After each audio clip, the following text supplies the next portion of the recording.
자, 역사에 숨겨진 진짜 얼굴을 파헤쳐보는 시간입니다. 오늘 우리가 살펴볼 자료, 이건 진짜 충격적이라는 말밖에 안 나옵니다. 무려 210년 동안 그 누구도 몰랐던 조선시대의 1급 비밀 문서가 세상에 드러났거든요.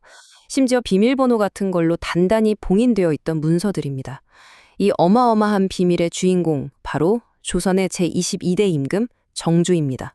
대체 어떤 내용이 숨겨져 있었던 걸까요? 바로 들어가 보죠. 이게 그냥 어쩌다 한두 장 발견된 수준이 아닙니다. 무려 299통이에요. 299통. 스케일 장난 아니죠? 게다가 편지 겉봉투마다 일일이 도장이 쾅쾅 찍혀 있었는데 이게 일종의 비밀번호 역할을 해서 진짜 아무나 열어볼 수 없게 만들었다고 해요. 자, 그런데 여기서 우리가 주목해야 할 진짜 재밌는 포인트는 이겁니다. 이 방대한 양의 특급 비밀 편지들, 도대체 누구한테 몰래 보낸 걸까요? 세상에 놀라지 마세요. 그 비밀의 수신자는 바로 정조와 가장 날카롭게 대립하던 반대파의 수장, 심환지였습니다. 아니, 학문이 깊고 늘 근엄한 학자 군주로만 알려졌던 정조가 왜 하필 자신의 가장 강력한 정적에게 무려 299통이나 되는 비밀 편지를 보냈던 걸까요? 상식적으로 이해가 잘 안 가잖아요. 이제부터 이 엄청난 미스터리를 하나씩 파헤쳐 보겠습니다. 사실 이 자료들을 비교해보면 진짜 흥미롭습니다. 우리가 보통 아는 공식 역사 기록, 그러니까 정조실록을 보면 정조는 엄청 장엄하고 위험 있고 좀 딱딱한 그런 완벽한 군주의 모습이잖아요. 그런데 이번에 발견된 비밀 편지 속 현실은 완전히 다릅니다. 격식 그런 거 전혀 없고요. 감정이 진짜 날 것 그대로 막 튀어나옵니다. 엄청 혼란스럽기까지 해요. 그동안 우리가 굳게 믿어왔던 감정을 완벽하게 통제하는 성군이라는 이미지가 완전히 산산조각 나는 거죠. 대신 아주 전략적이면서도 지극히 현대적인 진짜 정치인 정조의 맨 얼굴을 우리가 마주하게 되는 겁니다. 편지 내용 보면 아마 다들 빵 터지실 수도 있어요. 믿기지 않으시겠지만 자기 뜻을 거스르는 신하를 향해서 참으로 호로자식이다 이렇게 거침없이 쌍욕을 날리기도 하고요. 더 대박인 건 마치 요즘 우리가 카톡할 때 쓰는 케크나 호호처럼 웃음소리를 가가라는 단어로 표현하기도 했어요. 진짜 왕이 쓴 글 맞습니다.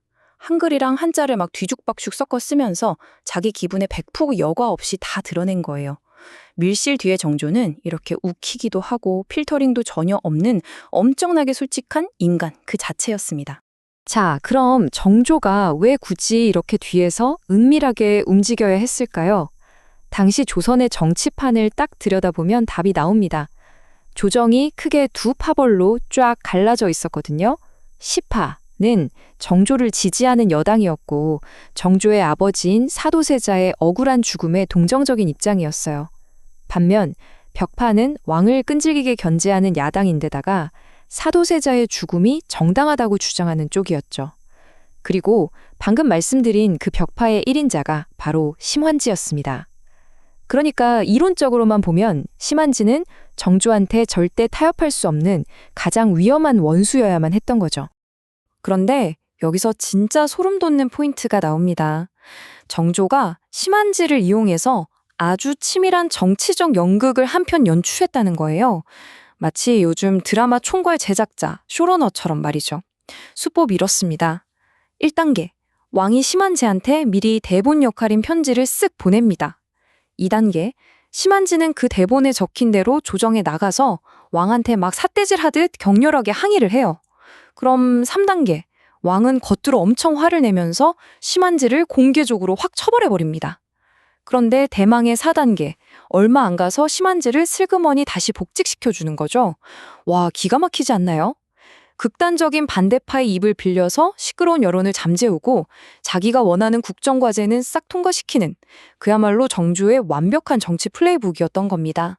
물론 정조의 이 비밀편지 네트워크가 단순히 정치쇼만을 위한 건 아니었어요.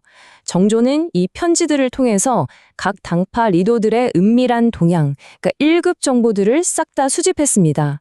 한 번은 백성들한테 나눠주는 곡식인 정리곡 관련해서 관리들이 부정을 저지른 일이 있었거든요. 그때도 편지로 심한지한테 직접 지시를 내려서 네가 직접 이 문제 제기하고 호통쳐라. 이렇게 뒤에서 조종을 하기도 했죠. 근데 또 참 무서운 게 그러면서도 한편으로는 심한지 가족이 아프다고 하니까 산삼 같은 엄청 귀한 약재를 쓱 보내주는 세심함도 보입니다.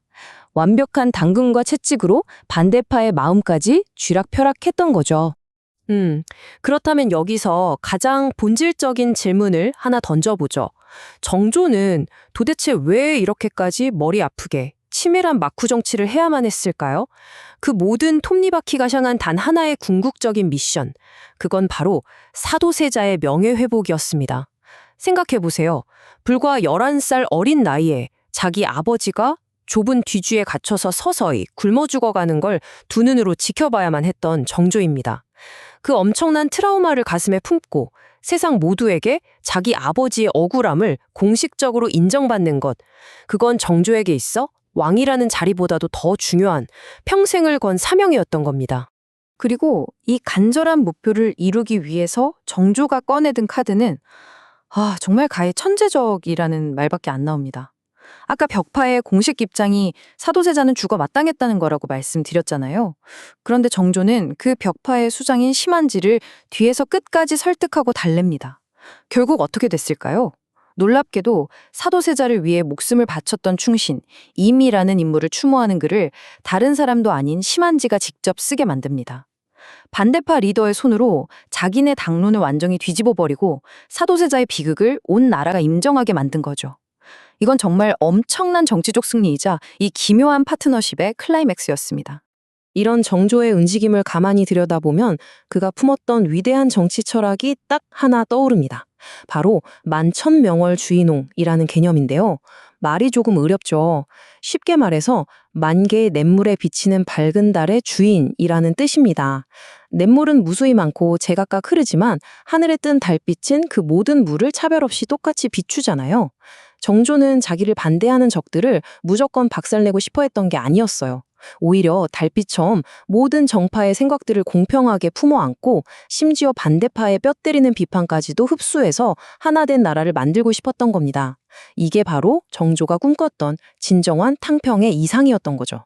자, 근데 여기서 분위기를 살짝 좀 바꿔볼게요.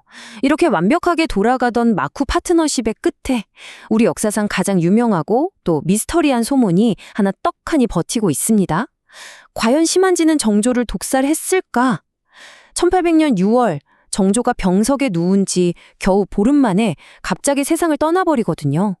그러자 당장 심한지의 먼 친척이자 당시 어의, 그러니까 왕의 주치의였던 시민이 왕을 독살했다는 끔찍한 소문이 쫙 퍼집니다. 진실은 과연 무엇이었을까요? 어쩌면 정조가 세상을 떠나기 불과 13일 전 심한지한테 보낸 마지막 편지에 그 결정적인 힌트가 있을지도 모릅니다. 이 편지에 적힌 왕의 상태는 정말 읽기 고통스러울 정도예요. 자꾸 얼음물만 찾게 되고 잠을 아예 잘 수가 없다. 눈이 퉁퉁 붓고 머리가 깨질 듯이 아프다. 목이랑 폐가 바싹바싹 마르고 온몸이 번갈아가면 쑤신다. 여러분, 왕의 건강 상태는 원래 국가의 1급 비밀이잖아요. 그런데 정조는 자기를 독살할지도 모른다고 의심받던 바로 그 정적에게 자신의 이 끔찍한 고통을 있는 그대로 술집하게 다 털어놓은 겁니다. 이건 그만큼 심한지를 100% 철저하게 신뢰했다는 빼박 준 거 아닐까요? 하지만 이 두 사람의 마지막 행적을 찬찬히 뜯어보면 진짜 등골이 서늘해지는 또 다른 반전이 숨어 있습니다. 아까 1800년 6월에 마지막 편지를 받았다고 했죠? 그로부터 정확히 13일 후에 정조가 눈을 감습니다. 그런데 말이죠. 원래 정조는 편지를 다 읽고 나면 절대로 흔적을 남기지 말고 다 찢거나 불태워서 물에 싹 씻어버리라고 신신당부를 했었거든요. 그런데 심한지는 그 어명을 정면으로 어기고 이 엄청난 편지들을 하나도 빠짐없이 고스란히 보관해둔 겁니다. 심지어 편지를 받은 정확한 날짜랑 시간까지 분 단위로 꼬박꼬박 다 적어뒀어요. 혹시 만약에라도 자기가 훗날 독살범으로 몰릴 최악의 상황을 대비해서 나는 철저하게 왕의 지시대로만 움직였다는 완벽한 알리바이를 미리 만들어 뒀던 건 아닐까요? 자, 오늘 자료가 보여주는 이야기는 여기까지입니다. 마무리하면서 여러분께 질문을 하나 던지고 싶네요.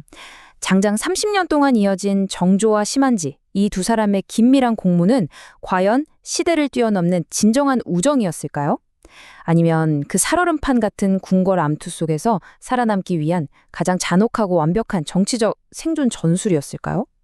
무려 210년 만에 299통의 비밀 편지가 세상에 나오면서 우리는 역사상 가장 위대했던 군주의 아주 인간적인 진짜 얼굴, 그리고 정치와 소통의 본질이 무엇인지 다시금 생각해 보게 됩니다.